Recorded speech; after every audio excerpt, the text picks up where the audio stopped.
Warning, if you're faint of heart or easily offended, this show is not for you. It works whether you're leading in a business from a corporate spot or if you're a poker player who also does announcing on the side and stuff like that. We all have... Another way, right? What, I'm an announcer that does poker on the side. Oh, I like it. I like it. What's up? And you got the chops to do it, so kudos to that. But... man, I don't even know where I was going with that thought, but it was going to be good. It was going to be good. So all I can think about is Kristen in the booth. Actually, what I'm thinking right now is Kristen in the hot box. Yes. Listen, we got to get this man. let's talk about that. You didn't have air conditioning. Fan or something, one of those little... He has lots of fans. No, he has lots of fans now. He was cooking up there. No, yesterday was bad. Yeah. It's hot, yeah. But just to put this all in a nice... Put a fan in that room for him. Dude, we used... I think they tried. We used to have a fan. We used to have a fan. I don't know where it went. That is the truth. So it's news to me. You can't buy them in LA. I'll Apparently, just say it. We kind of like keep asking Hustler Casino, can you put a little air in the room? Like, I'll tell a little secret. We're in negotiations. Yesterday, it's summer in Vegas, so I definitely won't talk about the contrast between heat and cool in our buildings because it's just impossible. Listen, yesterday, I didn't have a shirt on in there. I was just like, whatever, let's go. It was so hot. I was sweating. I was like, all right, whatever. Let's go. remember he's in a towel with a towel around his neck. Every time the burn and turn happened between Neymar and Allen, he was in the booth like this, swinging his shirt around. Bring in some eucalyptus. First of all, that hand. Can we talk about that? Bring your motherfucking receipt and show us so we could support you. If not, shut the fuck up. Come out hot, if I can ask you about Jacob. We had an inappropriately close friendship. Okay, I'm going to press you. The casinos cheat. They cheat how? What's up, guys? You're right, you're wrong, you're right. What am I going to put on a pair of glasses and a nose and walk in? Telling everybody I'm the best. I can't punt. That would look bad. The mental anguish. This is what my plan was from the beginning, is that nobody remembers her name.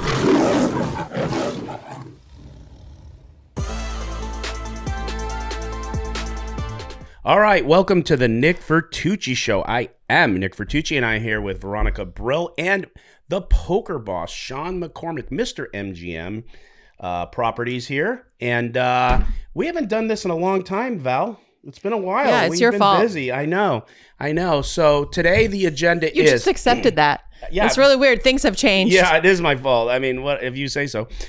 We are going to talk about the $1 Million Game 2, Legends on the Felt. We're going to see what Sean's up to. We got Christian Soto on his way here, fashionably late. That is where he will be sitting. And we have no other agenda. We're just gonna kibitz. Well, we have two people that are easy to talk to and, get a little bit yammery. I've heard that a lot about myself. Yeah, Easy. Mr. Yammer. You are. Oh, yeah. Sorry. No, I thought you meant something else. But yeah. Well, Salem was hoping your cat's name is Salem. Get the fuck out of here. Yeah, no. We'll start it off then. I'm from Salem, Massachusetts. There it is. This is why the cat loves me. This is it, right? Yeah. The witchcraft is here. Hello, kitty. Don't claw me in the face now, though. Yeah, no, he's a sweetheart. He won't claw you. Yeah, Well, he's a great guy. This is your realm. This is your home. So this is his area. Yeah, absolutely. So what have you been up to? What's up? You've been working your way up the ranks. You're now running shit. Yeah, it's been a fun journey. I've been in my new job now for a better part of just over a year and a half, and it's been a fun ride. Everybody always asks what I do. That's the first thing. Like, what poker strategy? What does that even mean? Director of Poker Strategy? That's my official title. Okay. Yeah, and for all of MGM Resorts. So we have 9 properties here domestically, 4 in Vegas, 5 through the regions, and then we just launched 2 poker rooms in Macau. So I help them with some of the things. I get on calls with them 6 in the morning or 8 at night because it's Macau.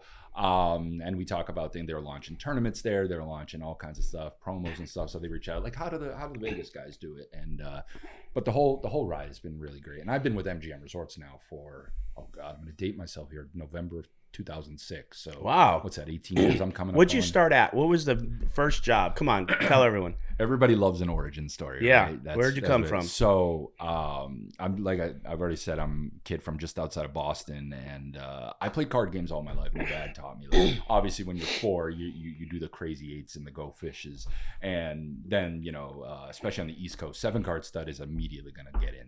It's still probably where 7-card stud has the most action still. Sure, in the Northeast. My dad just got me into card games, and I loved it. And I never thought I was going to be in a casino industry or anything. I went to school for computer engineering. You know, wow. Dorky I stuff. wrote code, and I did that, and it was like maybe 6 months into it, sitting in a cubicle writing code, not having people around me. I think you guys can pretty much know that does not. Yeah, it sounds terrible. I have no idea how horrible that would be. Yeah, you do, but literally, like I just knew it wasn't for me. I was like, man, I need to be around people. I need to do something else. So. Put the microphone kind of a little closer. Yeah. A little closer. I'm Act just, like I've been here before. Just not right? like that, but like that. No I Diddy, can't. but get it close. Get it No close, Diddy. like right in the mouth. All right. So, but yeah, I ended up leaving Massachusetts, and a buddy of mine opened a business in Florida. And I went down there, and I was down there in like 2003, and I started playing in home games. Weirdly, I started playing literally like in rounders, or like playing with doctors and lawyers. That's literally what I played with in 2003 in Orlando. It was like doctors, lawyers, businessmen, and then a couple guys that played poker, and they hoped that they could beat, so they could tell the stories. Yeah. You know, in the office during the 9 to 5 on Monday. But I was doing that for a while. I had a job, like a random job at like Home Depot. You know, stocking shelves or what I was doing, what kids do. And a buddy of mine in the game one time, he's like, man, you should work in poker. And I'm like, this is Florida 2003. So yeah, obviously today, Florida is a massive, space for poker. But back then it was like the most you could play was 2-2 Hold'em. Like literally 2, bet 4, bet 6, capped at 8. That was it. You couldn't play no limit. And even when Florida first introduced no limit, it was like $100 cap. I heard ridiculous. The 5-10s were like $100 cap, and everybody would just be going all in. So there was the smart players figured it out. So what they did was they're like, okay, we'll just pay $45 in rake, meaning 9 hands. They all just went all into each other one hand. Yes. And everybody had a 1K stack to now play real poker. Yes. So circumventing. Nice. And of course the house was like, cool, we'll just dip another $45 real quick. But it is what it is. You kind of had to do what you did. But I'm playing these home games. My buddy's like, hey, you should work in poker. So I was like, I have no idea what this even looks like, and found out that Florida had kennel clubs, dog tracks that had card rooms in them. So my first job ever was at the Daytona Beach Kennel Club. I was a poker dealer. And quickly from there, I just wanted to learn more about poker. I knew I loved it right away, just how I interacted. It's like being a bartender. You get all the stories, you get all the coolness, you see how people play and all that stuff, and you're around something that you love, a game that you love. So I was hooked instantly. And then somewhere around 2006, me and a group of friends, we ended up working an event for the World Poker Tour in Gold Strike, Tunica, Mississippi. And that was like, World Poker Tour was huge back then. Massive. I will never, it's so funny. It's like the old shows that we always remember the most. Like we talked about high stakes poker, like the old guard. I will never forget that final table. It was Scotty Wynn versus Mike Mizrachi at the end. And like just those two names right now, like obviously those names are of lore in our game, but like we don't hear it as much anymore now. But you never forget those guys. Those guys made such an impact on They were game. the breakthrough names. All those guys. So that was the first time I met Mike Sexton. It was the first time I actually met JRB. It was kind of funny that he was down there, and just a litany of I got to hang out and with Devilfish and watch him sing and play guitar on Beale Street. I was like, man, if this is what poker is, I am in. You get to do all these cool things with all these cool people all the time. And I ended up catching the eye because Tunica, the Gold Strike, at the time was an MGM Resort property. And we just sold it maybe a couple years ago. And I caught the eye of some people that worked at Bellagio who were helping the event. That's how big these events were back in the day. These little places that ran events, they needed help. Yeah. So they called the Bellagios. They called, Caesars if they were running a circuit event or something like that. They called the big guys, say, how do we do this? But even more so, can you send any bodies to us?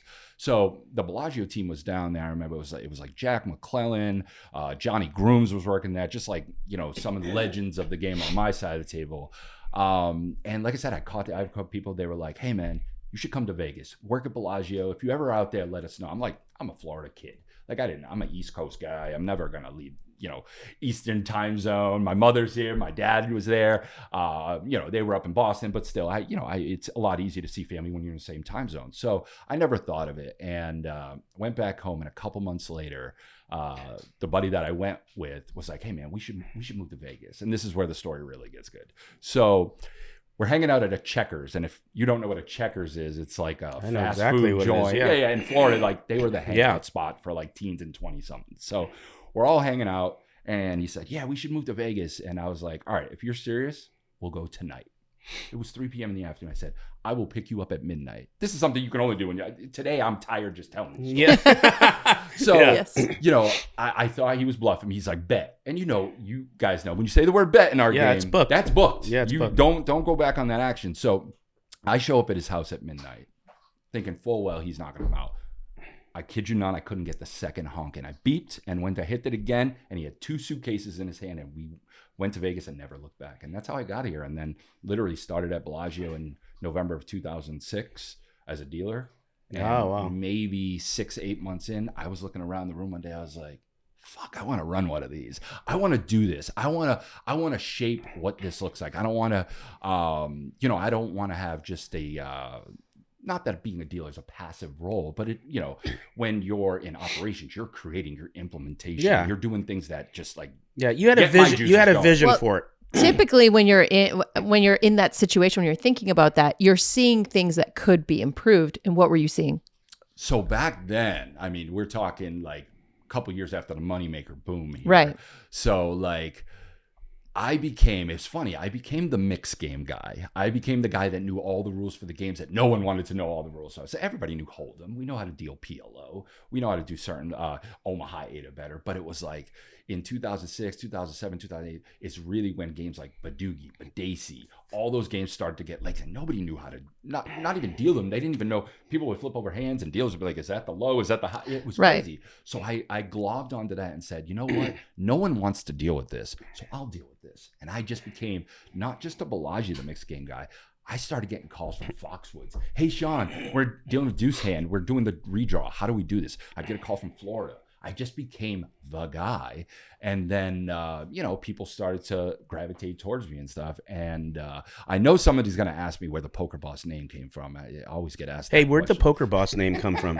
I actually was not curious at all about that. Curious? We can move. I never even thought of that. But go ahead. Yeah, go ahead. It's kind of a funny story, and a lot of my career is birthed out of Bellagio, obviously. Yeah. And most people know me from Aria. Obviously, I was the Aria guy. I ran the room, but before that, I was running. I was second in command of Bellagio. You have an office right now, though, at Bellagio. Is that right? Are you doxing me? Do you want everybody to know? Yeah. Yes. That's where you.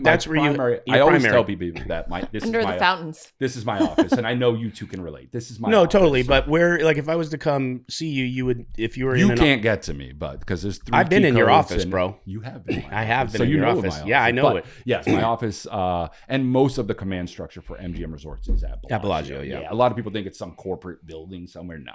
Yeah. The CEO down. We're yeah, all. You at walked me Bellagio. through, like, you blindfolded me, walked me through all these halls, spun me around, and then I was in your office. I can't show you. I gotta get the food. Some of the secrets. Are you hungry? Or the animals are going to eat it like last time. Oh, yeah, go I get ordered it. food before, and it was sitting at the front door, Yeah, and just go. raccoons ate it. We're gonna keep rolling. Yeah, this feels very Yeah, comfortable. this I is think how we it's got going to it. be. Yeah. Christian will be here in a while. We'll walk him in. I'm not cutting tape, so we're just going. I love it. Yeah. So, circa like 2000, I want to say 10-ish, we were Bellagio WPT 5 Diamond, which anybody who knows. 1 second. Don't let my cats out.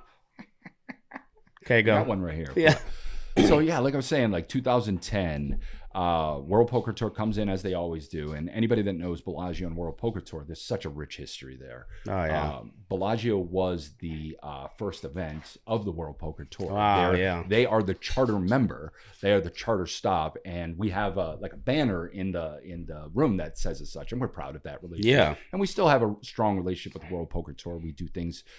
Partnered with them with Allied Esports and some events over there. But getting back to the Poker Boss thing, I'm walking around, or I'm really running around the room. That's how you've seen people with tournaments. It's really chaotic, and Yeah. you always keep going until the timer hits 0, and then you could take a break. But I'm running around, and one of the girls from the Royal Flush crew, the WPT Royal Flush crew. Yeah, she's seeing me running around, and like they're all out front doing their photo shoot and stuff like that. And she's like, "Sean, stop for a second." She's like, "Man, I have never seen someone move like you do in these rooms. You're helping this person, you're shaking his hand, and you still smile at everybody. It's like, it's crazy. It's like you're the poker boss." Yeah, and that's it. Stuck. And it's stuck. And like I was like, yeah, I guess. And then other people's like, I didn't call myself the poker. Yeah, of course. And not. then people started calling me, boss, the poker boss, and stuff like that. So I went on Twitter, grabbed the handle. That's perfect. It was available. You are the poker boss. That's how it came to be. That's cool. I'm just one of many poker bosses. But there's so many great people on my side of the table that just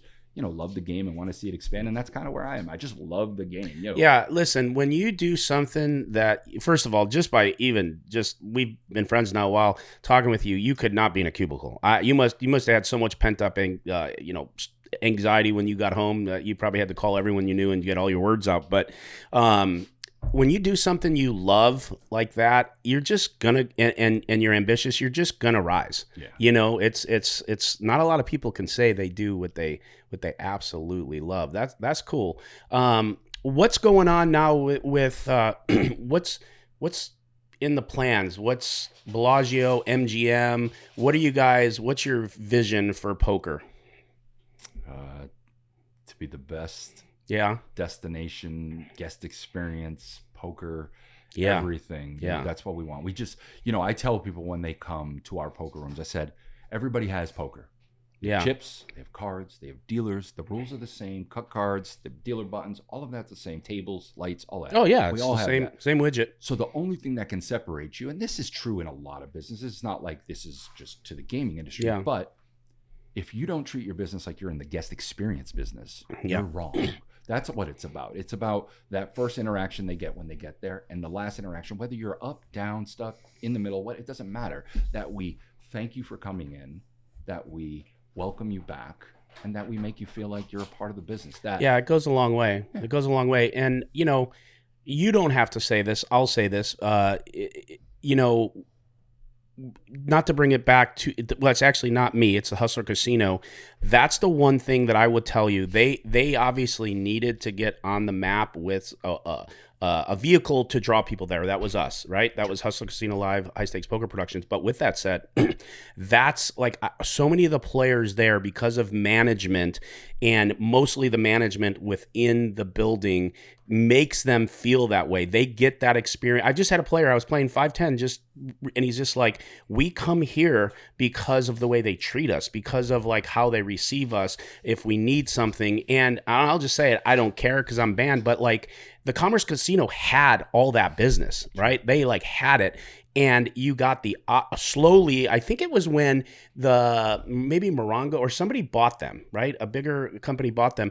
And slowly but surely, it just went so corporate that like everyone just started going elsewhere. You know what's ironic about that? Well, we were playing 5-5-10 on Friday together. Yeah, Great game. You missed a great game. You should have come earlier. Yeah. But I, unprovoked, two separate people told me that they used to play at Commerce. Yeah. And they now can't stand it, and they want to play at Hustler because they have the experience is the best. I didn't even say anything. I'm not hired by Hustler. Yeah, they don't need to tell me that, but they just randomly said that they prefer to come to Hustler. If I may, it's the experience. This is actually a good segue to actually what my position is. So, most poker rooms are siloed out. Ours are no different. We have 9 rooms again domestically. And they kind of all did their own tune, which is okay to some extent.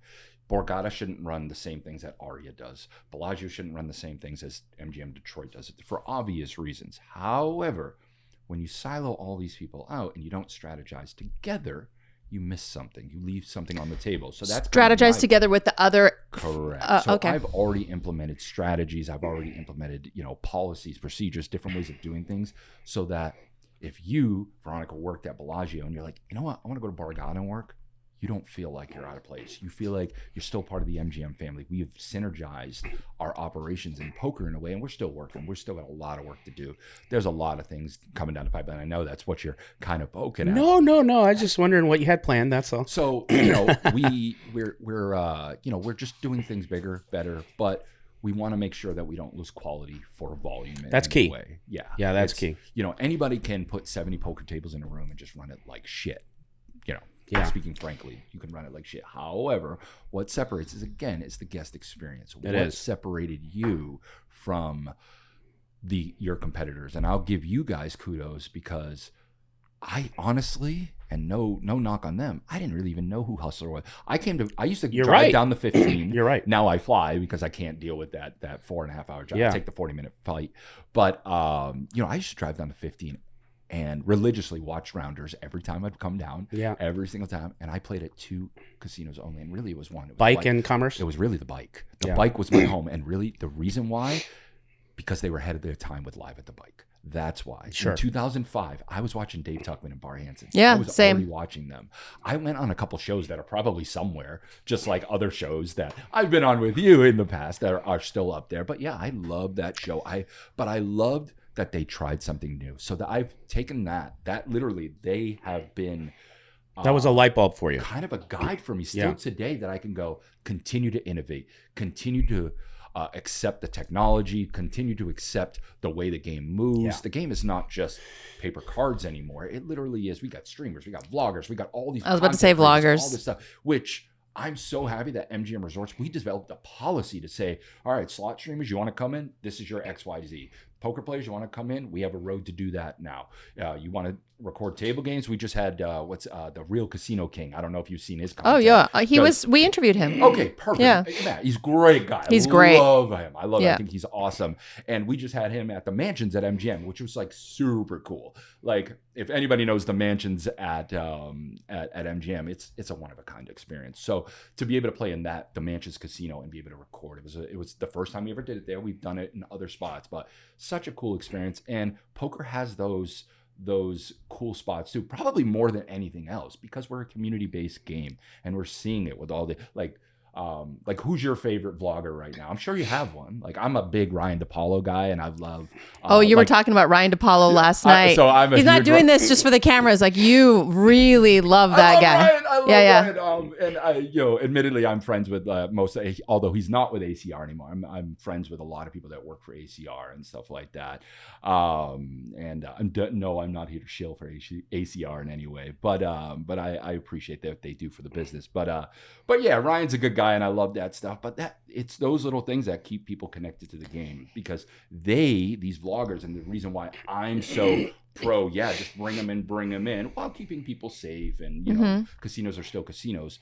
But I understand that these people open doors and they hit people just like you do with your show that we can't. Yeah, Can Bellagio hit 1 billion people a year? Sure. But there's still a subsection of people that Hustler Casino Live will hit. There's still a subsection that Ryan DePaulo will hit. There's still a subsection that Caitlin Kaminsky will hit. There's still when you bring them all together and you support them, you create this cohesive thing that just makes my business better, and by extension makes the game better, which is better for the player. Yeah, I've said this on air before. I'll say it again. When Ryan and I had the idea, we're going to go get a show. We're going to pitch a show. We're going to get a show. I literally had never walked into the Hustler Casino. I've been playing poker in LA for over 30 years. They didn't have the games. They didn't have any game that I could ever go play. I didn't know where it was. And we didn't even contact them. The general manager, he had the vision. He contacted us because he saw that we were like on the look for a show. And so... But now, did the show, it's so funny. It just happened last night. A floor man came up to me, and he's like, because, last night was buzzing for the Legends on the Felt, right? I mean, it was buzzing. Wild. Bro. It was wild. And he came up to me and he said, I just want you to know, and I'm going to get to the point to where the casino has the credit for it. He just said, I want you to know your show has created these tables. There was one table in here, maybe max, that we would have. And I just want you to know we all appreciate it because we're thriving, they're thriving. But here's the thing. If the casino, this is the point I'm getting at, if the casino didn't know how to handle that and they had management that didn't know how to cater, like I said, when you come into the Hustler Casino, you're treated like family. The floor men, they know you. They know, they accommodate this, and that's where, because not everyone sticks, right? So once you go, and they know how to make the people want to come back. So you need the combination of your marketing, your draws, your Ryan DePaulo's, your streams, your this, your Caitlin's, but you have to, once they get there, make them want to be there and not over wherever, Resorts World, or whatever. You have to want. So it's the combination of both. And if you have that vision and you guys ever expand to having more ways of bringing in people. That's what's Bellagio is just, MGM's massive. I mean, listen, but it matters. The experience really matters, man. Yeah. I think a lot of issues I've seen as a patron of of different card rooms is you can tell right away within 5 minutes that a card room is run by a person who knows poker and plays poker versus someone who's just there as a manager from corporate. It is such a stark difference. And if your poker room manager or director hasn't sat there at a poker table confused at a $750 straddle in a 1-3 game and saying, what is going on, aka Sean McCormack, then you're not going to have a well-run room. I couldn't agree more, and it's something I talk about often. I tell our leaders, I said, if you're not at least playing this game once a month, we're in the wrong. You're out of touch. We're in the wrong. You're out of touch. Yeah. Like, you have to play this game. You can't not know your player base. And to think that, maybe I played this game 10, 20 years ago and now I run a card room, that doesn't work. This game evolves daily now. Daily. And that's another thing. I think vloggers, I'm sorry for interrupting, but I think when you mentioned vloggers have been so impactful in getting eyes on the game and getting people wanting to go play in a casino. And the fact that some card rooms still haven't adjusted to that. I remember back in the day, I'm sure when you and I first started playing, because we're around the same age, you played like 100,000 years ago, but you couldn't take a picture. You couldn't take a picture in a card room. Like, no one's face was allowed to be shown in anything. And now, you've got vloggers everywhere. Everyone's on camera. Everything's shifted. But if you haven't adjusted to that and you're from corporate and you're like, no cameras, I'm in my casino, no one's going to come to your room. You're going to get left behind. You're missing it. You're going to get left behind for sure. And I remember you bring up like taking pictures. Anytime I walk through one of our sports books, I always laugh because we used to have signage on the wall that said, if you even pulled out your cell phone to make a phone call, because that's the way they want to stop the bookies, the illegal bookies from, our lines minus 110 and they're selling it online for a little bit of edge. They're getting a 1%, 2% because that's all you need. It's just a juice fee at that point. And they used to have literally Nevada revised statute. Like, there was a law attached to it. Like, you could go to jail. Like, you could be arrested. So it's just so funny. In 20 years, like, you used to walk through a casino, see someone take a little picture, you'd scream at them. You'd see people, put your phone away. That's not allowed. And I do understand some of that. I am cognizant of the fact that some people like to go to a casino and have complete anonymity. However, it's really tough in the public space these days. Yeah. Technology has taken over. We walk around with 4K cameras. You cannot expect that if you are in public. It's not illegal, right? And everyone has it. You just have to deal with it. And, I was going to say, back in the day when, to the point we're talking about, when Commerce had all the action, they had it. They had it. I can remember playing years ago in the early 2000s, mid 2000s, where, not mid 2000s, early 2000s, where on a Friday night they would have 4 to 6 10-20 games and a couple 20-40s. That's unprecedented. You can't find that anymore. That is gone. And one of the reasons for it, to their credit back then, is before they were bought out, you would go in, and I don't know if you know this gentleman. I don't know his last name. His name's Randy. He's an Asian guy, and he was like the host. He would come up, no matter who you were, talk to you, give you like a parking pass if you were there on a regular. Mel, who was running like the Terrace, Raven, and so I would go back there. Of course, the action was there, but I would initially go back there because of what we're talking about, and not the bike. Because it wasn't like that at the time. At the time, right? Because everyone evolves and takes the action back and forth. But that's the key to any business. So what do you think? Client relations. Did they sit on their hands too long with that one? I'm going to pause for just 5 seconds, only because my text message says we have 2 poker celebrities at the door, meeting 2. Sure. And Bobby. All right. But anyways, go ahead. Yes. I will. You're going to go to the door? Or you can if you want. I can go to the door. Yeah. I don't even remember. By the way, our burritos got delivered, but not to us. I don't know where they are. They're nowhere. Oh, well, I went to all the buildings around here. They enjoy maybe it'll be one of those stories where I'm like a DoorDash or something, where like a cop pulled somebody over and now he'll finish. Have you seen those videos where the cop's like, "Did you order DoorDash?" Because we arrested the guy that's the DoorDash. No. That would be great. Those are funny. Though. Cops really like doing that kind of stuff. Yeah, I'm sure they do. Yeah. Oh man. But yeah, Nick, all in all, I got to be honest, this new job has been great. You know, obviously, working at Aria, working with the Poker Go studio guys, obviously there's a lot of mutual respect for what you do. I know you have a lot of mutual respect for what they do. A little bit different of a product, and you both do totally do. Nothing but respect for Maury. Listen, if it wasn't for Maury, we wouldn't probably be here. He was like that show, the initial high state we were talking about before we went on air. Like that's legendary. It's still my favorite stream. It's my favorite show to this day, even including mine. It's the best. I mean, he was the, and they run a great product. They just have a different business model. Look at who's here. We got the king of the mic. Stand in front of the camera, guys. The king no problem. Of the mic. Oh, no, how would they know? No, just don't worry about it. Come on in, Bobby. Have a seat. Yeah, don't worry about it. Put your head in front of it. Seat. Look, gosh, you better sit quick. You're really big, and your hair is crazy. Just sit right there. There you go. Soto, what up? How you doing? Hey, Soto. The king of the mic. The king of the mic. Now he's gonna get a kink in his neck sitting like this. So we were just talking about Sean's evolution into poker. We were talking about some of the casinos, how the actions went back and forth, and how you keep business, and that's where we're at. There, you're caught up. You're caught up. Yeah, Are you tired? He works for us, right? We're the players. I do, 100%. And before we get there, though, I know this man doesn't like his flowers, but I'm going to give it to him. What a great show last night. Seriously. Not just last night, $1 Million Cash Game, too. Oh, I mean, your work is really great. And, I'm going to put you on the spot because I'm on the spotlight. So Go ahead, tell me again. Nick Schulman is better. I get it. Ali Najad is better, yes. No, but seriously, man, like I've seen this done at the highest levels. Obviously, you know what we do at Poker Go, and absolutely, and I appreciate all their work. And I've been, even before the studio was built, I've been around televised poker for a long time. Bellagio, Aria, we ran them in ballrooms instead of building them in a beautiful studio. Where? I've been in other places too. But seriously, man, you're top tier in this business, and I don't think you have a ceiling right now, which is really kind of scary. Great. I think you could really. I'm gonna apply for poker this into something. We're gonna get him in the biz. Christian, I could say, honestly, I really do appreciate that. It's nice. It's those really kind words, especially from someone that's been around so long.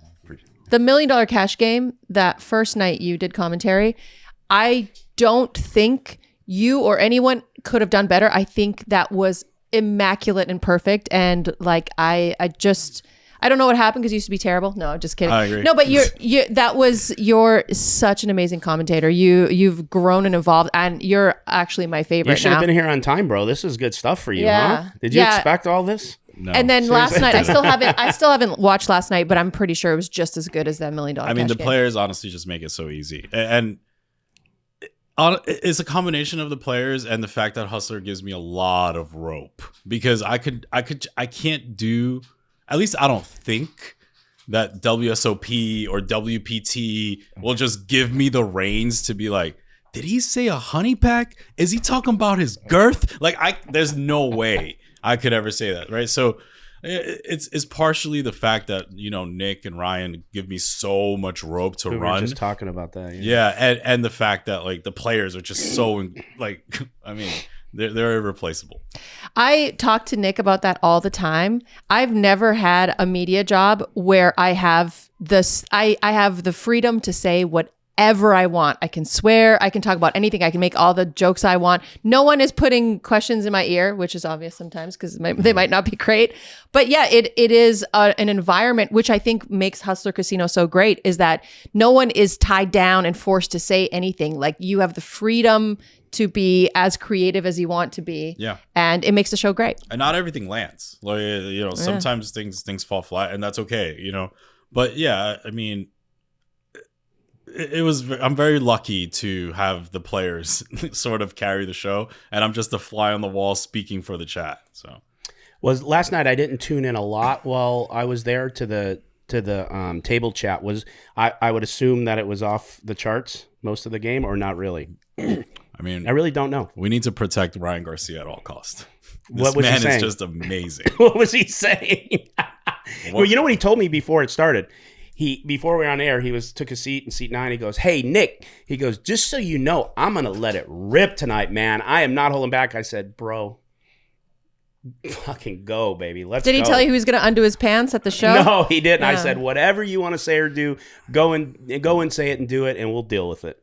Yeah, I mean, I got to watch back, huh? He was special. There's actually, There's actually a Twitter account that did a montage of like of all of the things that happened yesterday with Ryan Garcia, and it's just incredible.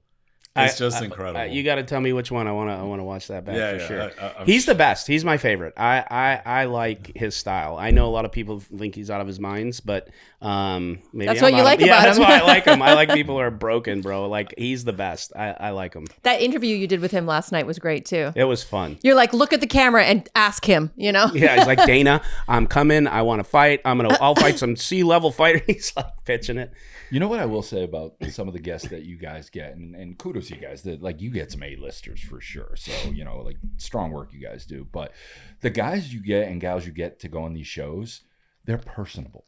Like all of these high-level celebrities came in yesterday and talking about Mr. Garcia. He walks in and he's just signing autographs, hugging everybody. He comes by me. He's like, hey, hi, good to see you, blah, blah, blah. He's going by everybody. And it was funny because before you interviewed him, he comes off stage and sees me and he goes like, oh, shit, it's Sean. Yeah. It hit him because he was in that celebrity mode. But that's kind of cool to see. Yeah. You know, like that he was in that mode and like being cool about it. And they all were. He's cool to like, everyone. You guys aren't really getting like assholes out here. And that happens. You know, we get some assholes here. And then sometimes poker needs assholes. You know what I mean? Sometimes that's entertaining. Fair enough. But you know, like I said, you guys get a really good bunch that seem to really want to just have fun.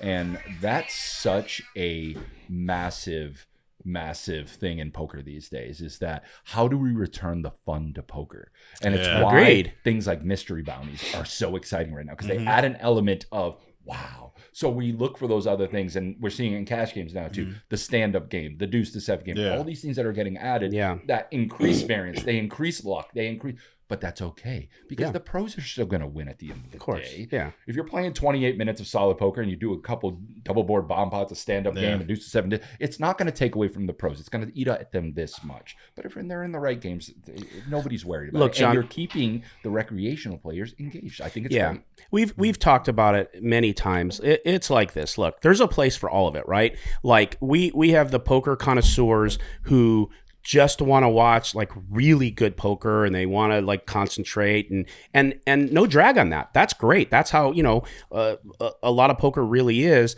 But when Ryan and I first started this, that was our plan. We're like, okay, look, they're going to be playing poker. There's going to be a lot of good poker, but this is going to be a show. And that's how you bring more people to poker. So anyone out there that drags that, you got to understand, if you love the poker community, stop it, because, you know, putting together the shows that we're putting together and the type of shows and the characters, even our regular characters, is what's bringing. We still have people in the chat are coming in because they're interested in the show and are like, what's a straddle?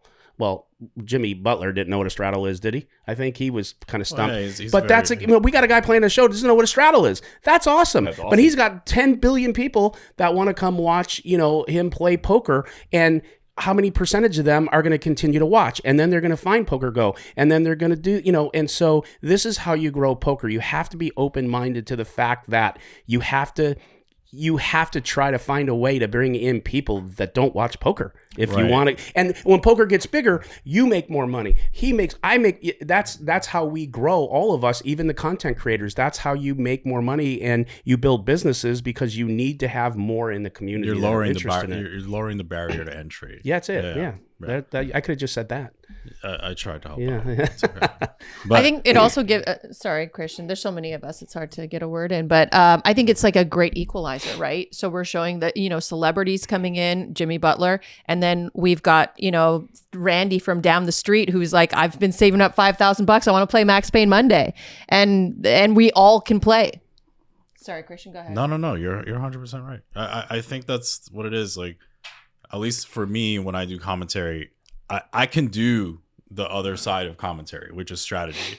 I can do it with the best of them as well, but I just don't think it fits the show. No, like, I think, like, why when Francisco limps for the 98th time, like, how many times do you want me to say that? Like, it's not the right optimal play. Like, yeah, that's right. Yeah. So yeah, I mean, it just doesn't fit the brand for me to.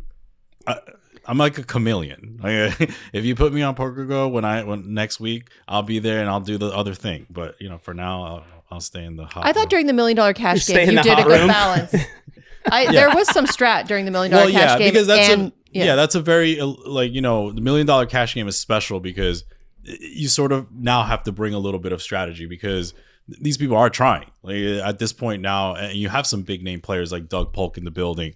Like you have Tom Dwan in the building. Now I can bring that other side of, okay, well, let's talk some strategy. And that's fair. But, you know. And what a great combination. You got actually people, some that are trying, but then you have personalities like, what's his father, Steve? You know, Steve the love father Steve. is the the father. best. Yeah, Love Steve. and you're just like, what is he going to grows say on you. next? Yeah, Yes. he does grow. grows The dry on- jokes and He grows on everything. Yeah, so it's just great to see all that come together, man. Some of the legends and some of the wackos, and it's just the best. Can we talk about the impact of the $1 Million Cash Game on poker? And I'm curious if you've thought about this, Sean, because we used to have $1 Million Cash Game meant $1 million on the table, right? And that was a big game, especially in high stakes poker. But now it's $1 million a person sitting at the table, and it hasn't been done before. We've broken records with pot sizes, biggest losses, biggest wins. As a poker director, what does that mean to poker to you? Man, An international poker director. I would say first and foremost, let's let's peel this onion back a little bit. First and foremost, I hear a lot of people online when they see these big games, everybody's buying for $1 million and stuff like that. Money's fake. This is the blah blah blah. First and foremost, let's assure you, everything that happened at Hustler and everything that happened at Poker Go, that's real money. These people are wiring in money. They are taking these beats, and they're not happy when the cameras go off. The ones that are stuck. Yeah. So let's just put that there. But this is just it's massive, and obviously, our worlds couldn't be different. Similar, tied together by poker. Of course, yeah. Vegas versus LA couldn't be any different. We provide everything about us is entertainment and experience. We don't have to really sell poker. We just have to have it and be good at it. Yes. And be great at Yes. it. And then be better at it and improve the product. So when these games pop up, like the $1 Million Game or even No Gamble, No Future and all these other games, Poker After Dark, and people buy it's huge. Yeah. It's huge. People are seeing these people and they're gravitating to these people. Like how many people do you think follow Alan Keating now? I remember when Alan Keating played 2-5 and didn't know what Twitter was. The guy is like 8 times the followers I have now, and I've been in the business forever. I'm like, who are you? No, I'm kidding. Of course, Alan was always a star. Do you see pictures of him at the World Series of He's Poker the years best. back? He had the sunglasses, backwards Oh cap, my God. looked like an NSYNC member, Yeah, you know? right. Oh, we got Speaking of NSYNC we got to members, put that up. don't we have Justin Timberlake got in a little trouble? I don't want to talk about that. but- Let's go. We can talk about anything. We'll do I that. saw We'll do something that last. I saw something about a Yeah, he got mugshot. arrested for a DUI. DUI? That's no way. What nothing. state was he in? Oh, I don't know. It doesn't Wherever. matter. His lawyers Yeah. are good. I think He'll it was be in the fine. Hamptons. It's in the Oh Hamptons. yeah, I think you're right. He was in New York? Yeah, he was And in the then Hamptons. and then there's video of him looking coked out at a concert. Allegedly. So allegedly. He Allegedly. does coke. Nobody does coke. I know. No. I can go on. Careful record. with your I've coke never- comments. You gotten me in a lot of never trouble with them. Oh God. That was Colombian coke, not regular coke. Okay. But if I can just go back a little bit to talk about, because I really do think this is important, talking about what these shows do from the littlest content, and I'm not minimizing what these guys do. We know the impact that these content creators have, all the way up to what you guys are doing in Poker Go and World Series and all that other stuff. Every part of it is important. You bet. And why it's important is WSOP has content that they can hit a subsection of people. Mm-hmm. Poker Go has similar with the PGT. You guys have subsection. And we all touch a lot of the same customers, but we also all have customers that never go between the brands. So it's important to have diversity of brands. Right. And when you have these content creators making their content, put on YouTube, monetizing, doing all of that, it behooves the casinos to engage with these people, to retweet their stuff, to make their followers. You know, if I can use my account or the Aria Poker account or the Bellagio Poker account, whatever, to help engage with those guys, and they have 10,000 or 10 followers today, and I can get them to 10,000 tomorrow. And even if they eclipse us and they're at 100K the next day, that's great for us. That's great for poker. That's true. And it kind of follows, I don't want to say it's like a service profit chain, but it's more of like an omni-channel approach where the casino supports the content creators, whether it's high level, like Sean Yapple. Yapple. Yeah. I'm kind of. I like Yapple. Let's just keep it Yapple. I used to call him Sorry, Sean. Yapple all the time, and now I'm. If I screw up his finally- first name, we have a Like problem. a yellow apple, a Yapple. But You were pretty close. You have these content creators that can hit a subsection of people that even you guys can't. Even we at 100%. Poker Yeah, of Go course. can't. And that is important. That is the next. I don't want to say boom, but it's just it's volume of people that we're not hitting yet. Yeah. And so we need to thank these guys, but not just thank them. We need to embrace with them. We need to engage with them. We need to. That cat got me too. He's fast, but we run a show with no edits. And this is how I sell it to my brass. When when people came and said, should we have these guys recording poker hands? You were the first one to really bridge that gap because before it was on the low, right? It was just like, we're going to sneak this through. Yep. And then you were like, listen, let's stop with the sneaking. Hit me up. We'll get you approved. I got in trouble for, by the way. Oh, okay. I went above legal. Not above legal. We just didn't have a policy for it. So I just did it. I was like, guys, do this. Don't get the people's faces in it. Don't get the dealer's face in it. We'll figure out the rest. And now we have a full-fledged policy that says the do's and don'ts. We call them rules of the road. And they're pretty easy. You don't mess with the content in any way. We just say, don't record people's faces that don't want to be recorded. And, be respectful. Yeah. I mean, it's not but still, you were still you sort of pioneered that gap where it was like, okay, let's work together instead of like, we're just going to do this on the low. And I probably shouldn't speak about this yet because it's not there yet.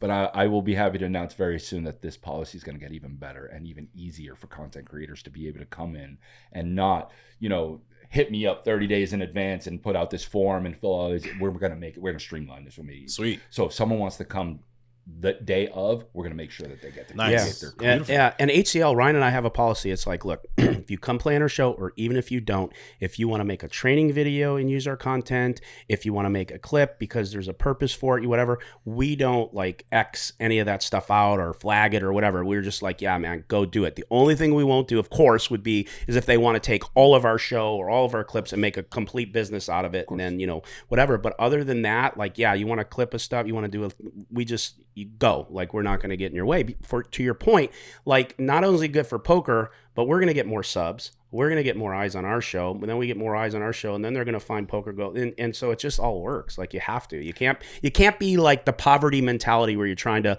like protect every little thing you have. You got to let it out there. If you're that good or like whatever, you just let it out there. Like, just go. I have lived this my entire life, and it works whether you're leading in a business from a corporate spot or if you're a poker player who also does announcing on the side and stuff like that. We all have another way, right? Yeah, I'm an announcer that does poker on the side. Oh, I like it. I like it. And you got the chops to do it, so kudos to that. But man, I don't even know where I was going with that thought, but it was going to be good. It was going to be good. All I can think about is Kristen in the booth. Actually, what I'm thinking right now is Kristen in the hot box. Yes. Listen, we got to get this man. Let's talk about that. You didn't have air conditioning. Fan or something, one of those little. He has lots of fans. No, he has lots of fans. Now. He was cooking up there. No, yesterday was bad. Yeah. It's hot. Yeah. But just to put this all in a nice. Put a fan in that room for him.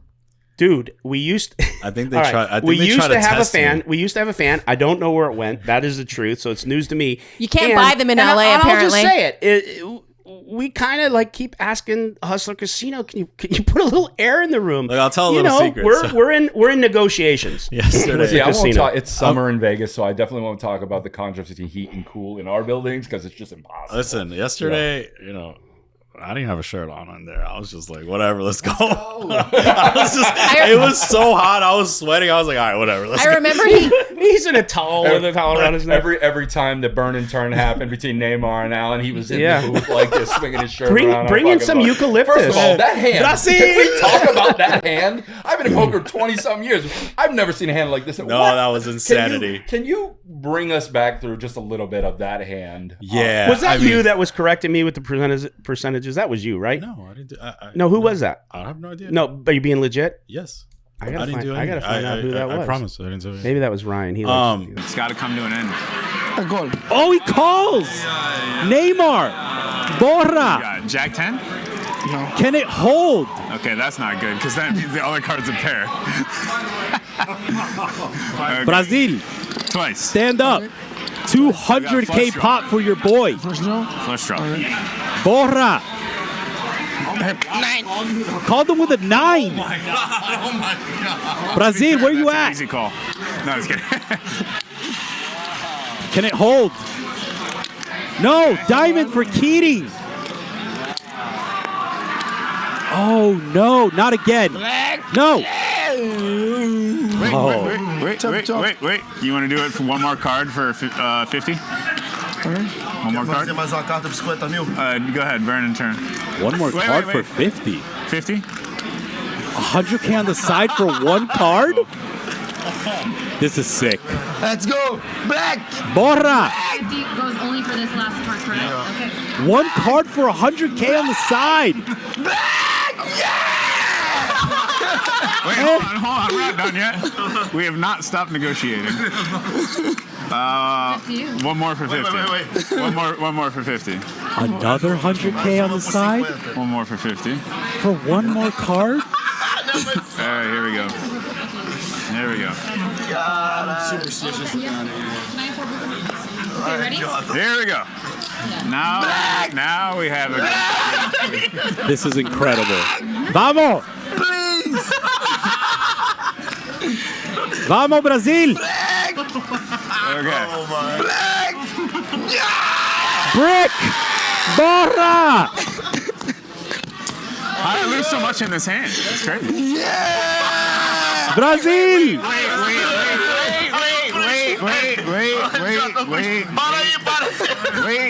Wait. One more time. One more time. Let's go. What is going on? Another 100K on the And side. after this, one more time. One more time. You gotta love Keating. Black. There's some diamonds in there, right? Still 13 of them. Last I counted. Black. Another one. Jeez. Black. Another brick. Neymar. How big is this pot? I know, I'm running out. All right, we've gone this far. We can go one more, right? Okay. Right. Brazil, you with me? All righty. Another What is this? 100K That's not on the mine, side. is it? Oh, because I won the first one. Yeah. Oh, wait, hold on. This one's for 75, isn't it? This one's for 150 on the side. This one's for 75. Another river card, please. Let's go. Black. Two black. Ah, yeah. Brick. Neymar does it again. Stack's been eviscerated by my own hubris. Oh my. All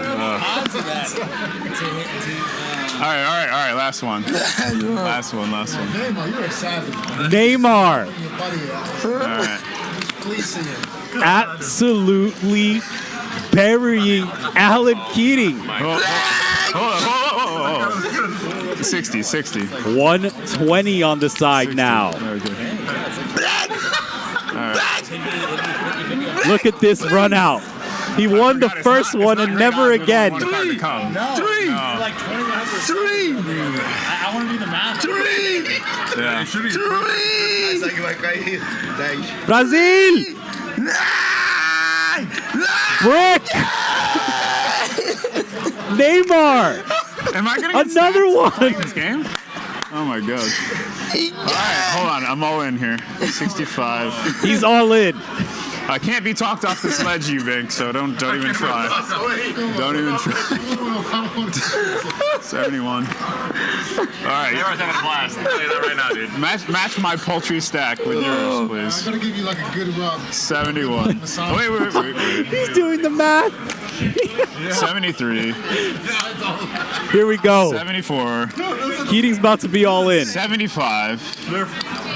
Blitz is doing the math on the side. Right? Brazil, you still here?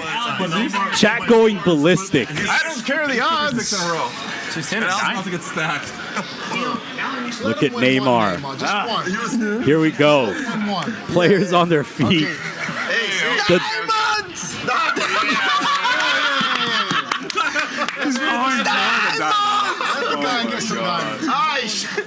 Give diamonds! All right. Keating is all in. Neymar, Brazil, Borra. Actually, can I just look on the diamonds. side? Yeah. All right. Did you muck or burn already? No, I haven't burned. I haven't done. Okay, burn it and toss it over here. I gotta look slowly. Here we go. I'm gonna move all these out. The sweat. Okay. Diamonds.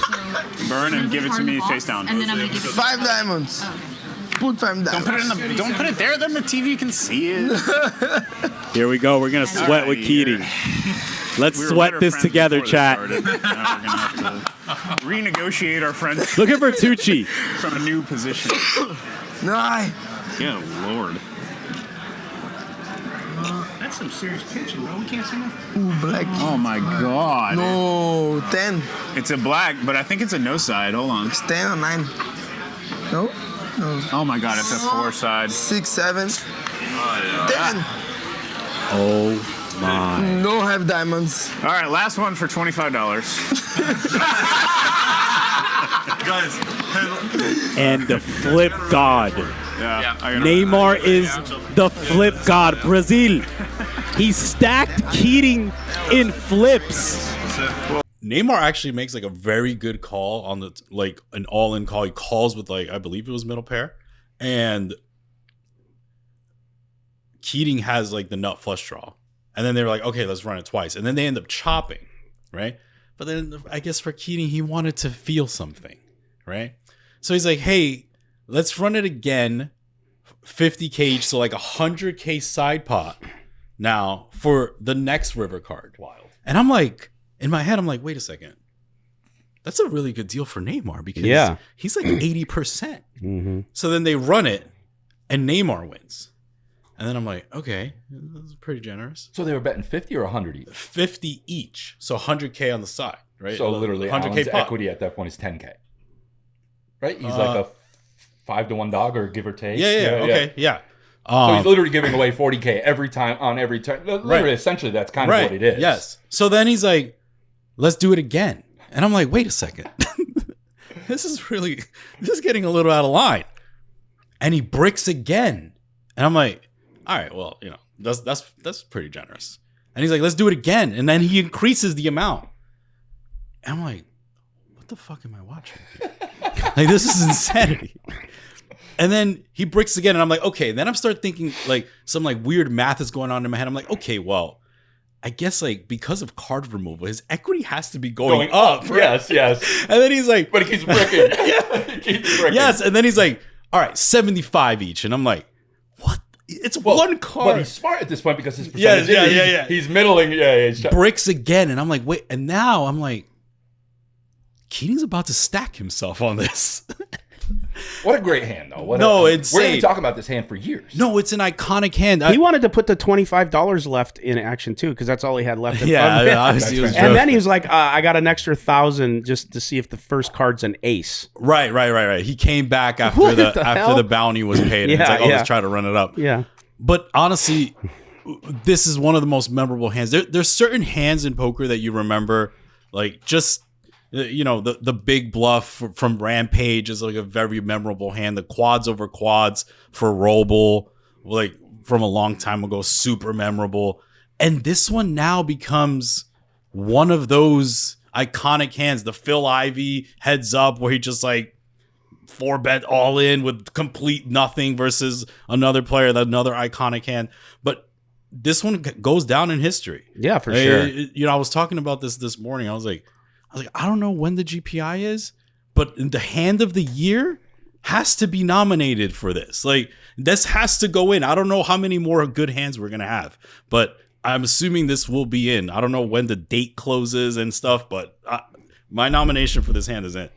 So, all right, Eric Denis, you're here first. Put that hand right there. And I do agree with it. This hand is iconic. Like, I will think of this hand kind of like the Brad Booth, Phil Ivey. Another iconic hand. Man, that hand was such crazy. An iconic hand. And but like what made me laugh with the hand is the dealer ran out of spots to put the cards. Yes. Like she was like literally putting the next card way up above the board or way down there. I'm like, you're gonna run out of room. Like, you're gonna have to go to the right at some point. It looked like solitaire at some point. Yeah, exactly. That's what exactly looked like. Like you were ready for that moment where it's gonna all the cards are gonna go back up and you win the game. Yeah, that was such a crazy hand. I'm glad I got to see it, and I'm glad you were in the booth to call it. That's a really cool hand. And I don't disagree with you. I think we'll be talking about this hand for years because honestly, I'm sitting there like Veronica made a joke earlier, like what is going on about that? That was me. I'm sitting there hustling. And I'm looking. I was playing 2-5 at the time. It didn't matter what I had. I'm looking up at and there's all these cards. And I'm like, what is going on? I literally had that exact same moment. It was just such a great moment to be not a part of, but to see. You were part firsthand. of it. Yeah, we're all part of it. I gotta find that video and send it to our editor and add it to this video. because it's so great. I'm panning around the table, and it's a 1-3 $750 straddle, and then I think someone raised, and then I go pan over to Sean, and Sean's like, "What is going on?" I'm just glad I didn't have a hand. Honestly, I'm glad I didn't have a hand. Ducky wants to know how it is you can fold ace king, but you're going to go to the river and say that. Why does he gotta read it now? He said good hand, Frank. He really did. He said good hand. Nice hand, Frank. Nice call. What the? So the way this hand goes, you could straddle half your stack. You could straddle up to half your stack, yeah. And it's a stack match game. I don't mind stack match. It's a little goofy, but I don't mind stack match. But like bet half your stack. Like who's counting? Who's doing? You know what I mean? Who's keeping somebody honest here? But not that we have to. But as long as it's close. But anyways, yeah. He won the hand too. He did. That's why I'm glad. That was Frank. I'm glad I didn't pick up a hand. He picks up 7-3 offsuit. And it goes around, and I think someone had aces or kings or something, and someone had a big ace queen suit or something. And of course, he's in for half his stack, so any 2 cards. It doesn't matter. 7 deuce up. He didn't even look till the river. Why would you look? Yeah. Literally, you have to put your stack in at that point. And he had 7-3, and he pulled the old Hashem. I think he backed into a weird straight. Yeah. It was like 4-5, and then rivers a 6, and here's this massive pot in a 1-3 game, mind you, that the dealer took 19 minutes to push. And literally, I was that face. If you pan around, I was just sitting there looking. I was like I couldn't. I was like, I've never seen, and that's what that kind of reminded me. I was like, what is going on? And you might think sometimes we do gimmicky things and goofy things in poker. This sold. This hit the mark. People will love this. It's not something you're going to find at every one of your card rooms, but it doesn't need to be. It's a Keating Neymar moment. Yeah, And you had Neymar screaming every time the card would come, whatever he was saying, and then it come. He's like, "Yeah." It was, yeah, that was it. Black. Yeah, unbelievable. And, honestly, what was really impressive is just how many supporters from Brazil were in the chat.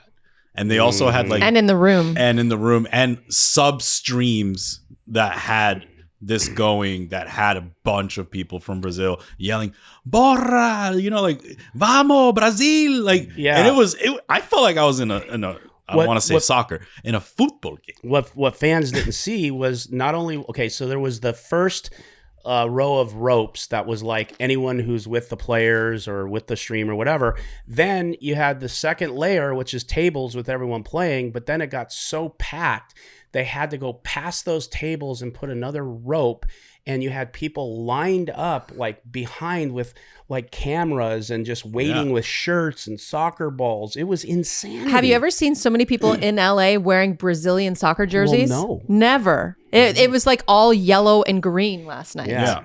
It was pretty cool. No, that's amazing. I think that's fantastic. Luis yesterday, Brazil God, was telling us it was similar to we don't understand America, somehow the United States is not huge on the soccer thing. Yeah. But the rest of the world is. The rest of the world is. So he was telling me it's combining Tom Brady and LeBron's popularity into one. Yeah. Which is we don't even know what that is. What is that? Michael Jackson? That's just so beyond the scope of what we can fathom of how popular he is. Yeah, huge. Is he the third largest paid athlete? Yes. Of anyone. Yeah, he's number 3. He's got to be 10 top recognizable people in the world, in entertainment, sports, and and he was so kind when I asked to interview him, we had to get the camera guy to ask because he was in the room, but he was so kind to me. He was so patient. He's like, yeah, no problem.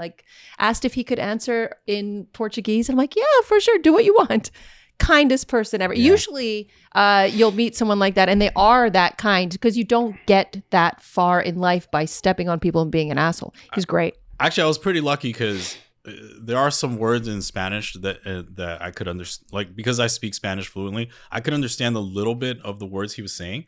And what he said was, "This is the first time I've played live cash ever."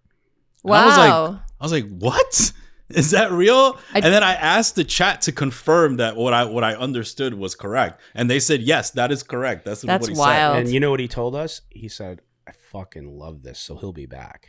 He had the time of his life too, which is key because he's going to come back, and he loved it. So it's. Did you see his earring? No. Ace of Spades in diamonds. Oh, is that? No, I didn't. And I saw his earring. I'm like, oh, that's so nice. He's like, oh yeah. But what's even more important than that, than even Neymar returning, obviously Neymar in the game is great for all of us. Yeah. But it's who he's going to bring with him. Yeah, Ronaldo. Yeah. It's who he's going to bring with him. Yeah. Well, that would be great too. But I just mean like fans of the for game. sure, And again, for sure. Even if it hits 1% of his base, that just says, let me try that. Let me download a free poker app. That's how it starts. That's how it goes. We all know there's two ways you get into poker generally. A free app of some sort or some type of bar league. And those things, I can't be any more supportive of bar leagues. I think they're the most important cornerstone to poker, other than playing with pennies with your grandmother on the kitchen table. Literally, those are the ways that people get introduced in the game. And we actually just did an event for a bar league, or a pub league as they call it, out of the UK. It's called Red Tooth Poker, and it's literally just someone that they keep stats online and stuff like that, and they play poker all year long. And then their grand finale is they fly to Vegas, they stay at the MGM Grand, we give them the entire poker room, it's a takeover, and it's such that's awesome. I love that stuff. And every year that we do it, I see more and more, the event just grows. So I know that we're doing what we need to do to grow the game. Not even here in Las Vegas, not even here in the United States. We're growing the game globally because that helps. Because it's one big community, it's one big game, and when we all work together, we don't. It's the Rounders adage. We're all professionals. We're not working together, but we're not working against each other either. And that's all it is. We just need to not work against each other. You're like a historian. I like that. You know all the little. You need to write a book. It's a cute way of saying you're old, motherfucker. I will say one of my favorite things about playing in the series is like every year there's like one or two people at the table that are like, I played all year and I won my league's points and I got to come play this tournament. I'm like, damn, that's amazing. And it's like the highlight of their year. Because the series, or just poker in general, when you get to that level where you're playing like the World Series or playing Hustler Casino Live, it means everything to people. The bar poker is actually really popular. Like, you'd be surprised. Like, I know a lot of people that live on the East Coast, especially in like that Baltimore, DC area, and like they get out of work and they're going to the bar poker game, and it's like multiple times a week. They're like, oh, like instead of like the happy hour after work or whatever, they're just going to the bar poker, having the drink there and hanging out. They build a little community, and then they travel because there's different poker, different bars that host, and then they all keep the stats, like you said. They have their own circuit. Yeah, and it's like this is like exactly. This is like a poker circuit. Where did that stem from, though? Was it illegal in states, and so they would get around it by having like a point system? And that's going to be my guess. Is that poker technically is not illegal in any state. Right. It's the game of poker is not illegal. It's when you take a fee that it becomes illegal. You can't take a rake anywhere unless you're licensed. You just can't do it. Please, if you're running a home game, don't take a fee. But they go around it with memberships, right? Sure. And there are ways, obviously Texas is the one that does it in a certain way, those card clubs. But talking more bar leagues, it was a way to introduce poker without it being gambling, because there's not a gaming fee. You can pay an organizer a fee to be in part of a league. That's fine, but he can't rake you for the individual. I'm actually laughing because I'm thinking of some of the people I know that run home games. Just heard you say that, they're like, yeah, okay, I'm not going to take a rake. Good advice, Sean. Speak to your local lawyer. Exactly. No, but you're right. And we haven't talked about this yet, and I'll only go into it just on a cursory, is we're going to engage our fans even a little bit more into the show. We've created a relationship where we're going to have an app that like live with the show that you can't bet anything live that is going to happen that could be told to you, but it's going to be with coins. No monetary, gifts or anything, but you'll be able to bet on it and then be in like a league where you like who's going to be number one and who gets what, and we can give some things away. So we're gonna even engage our fans more to be involved in this because they love that kind of stuff, So that's coming out soon, where you'll be able to gamble with no money or monetary value, but be able to compete. Do any winners, like, is there a chance that they could come play like Max Payne Monday or something like that? We want that, but we have to be careful with that because that's still a monetary like gift, and that's where we're saying like you can't charge. So we're trying to figure out how to, not only because of status that you get and you get to have your name at the top or this or whatever. We're trying to figure out how to do that legally, where they can, because that's the main goal that people. Anytime we run a promotion with an advertiser, anytime they throw in like, if you do this, if you sign up, you can qualify for a seat, they like 5x what they're looking for, because people want to have a seat. So we're trying to figure out how to do that and do it right. So it's going to be pretty fun. Or you could have maybe a sit and go tournament, like call it a tournament. Well, yeah, that's what they're going to have to do. Yeah. Is we're going to have tournaments and different things. So we're going to figure it out, but it's going to be fun. And then just rig it again. Yeah, we're going to rig it. Wow, Yeah. Christian. Yeah. Said what shall not be said. I just tease. Yeah, Right? Totally. We're going to rig it. We're teasing. I don't care. I Right? don't care. Yeah, you don't. He's I going to really punch a don't. hole in the wall after No, this not at all. podcast. I'll fucking rig whatever I want. Oh my God. Clip that. I'm just teasing, bro. I'm glad I was here for that. I know who's going to clip that. Yeah, who's going to clip that? I wonder who's going to clip that. Hey, look at him. He's right there. So, no, not you. The guy behind you. Yeah. Yeah. There's Go ahead we and turn. got Go ahead and that. turn and look at it, He Sean. looked at it. He looked at No, it. let's not do Someone that. behind Let's me? make Chris. Okay, shut up. You started this. You did. I was You did it to teasing. yourself. I had no idea what we And would now we're on it. But I'm teasing too. So Christian doesn't want to talk about it Yeah, either, but you he's- started it. This is your fault. I didn't mean to. Christian is the classic politician. No, You're I'm not. Yes, you are. Say something negative about somebody. Okay, fine, whatever. That's right. All right.